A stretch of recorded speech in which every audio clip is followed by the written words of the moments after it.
ಮುಂಬರುವ 2026ರ ICC T20 ವಿಶ್ವಕಪ್ cricket ಟೂರ್ನಿಯ ವೇಳಾಪಟ್ಟಿಯನ್ನ ಐಸಿಸಿ ಪ್ರಕಟಿಸಿದೆ. ಸಾಂಪ್ರದಾಯಿಕ ಎದುರಾಳಿಗಳಾದ ಭಾರತ ಹಾಗೂ ಪಾಕಿಸ್ತಾನ ತಂಡಗಳು ಟೂರ್ನಿಯ ಲೀಗ್ ಹಂತದ ಎ ಗುಂಪಿನಲ್ಲಿ ಸ್ಥಾನ ಪಡೆದಿವೆ. ಅದರಂತೆ ಫೆಬ್ರವರಿ 15ರಂದು ಈ ಎರಡೂ ತಂಡಗಳು ಲೀಗ್ ಹಂತದಲ್ಲಿ ಕಾದಾಟ ನಡೆಸಲಿವೆ. ಈ ಮಹತ್ವದ ಕಾದಾಟ ಕೊಲಂಬೋದಲ್ಲಿ ನಡೆಯಲಿದೆ.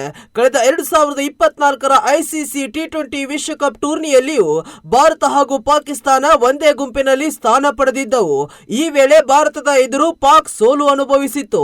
ನಂತರ ಎರಡನೇ ಸುತ್ತಿಗೆ ಪಾಕ್ ಅರ್ಹತೆ ಪಡೆದಿರಲಿಲ್ಲ.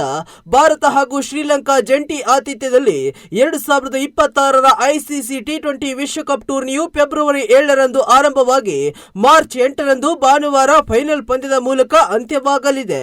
ಸೂರ್ಯಕುಮಾರ್ ನಾಯಕತ್ವದ ಭಾರತ ತಂಡ ಫೆಬ್ರವರಿ 7ರಂದು ಮುಂಬೈನಲ್ಲಿ ಯುಎಸ್ಎ ವಿರುದ್ಧ ಕಾದಾಟ ನಡೆಸುವ ಮೂಲಕ ತನ್ನ ಅಭಿಯಾನವನ್ನ ಆರಂಭಿಸಲಿದೆ.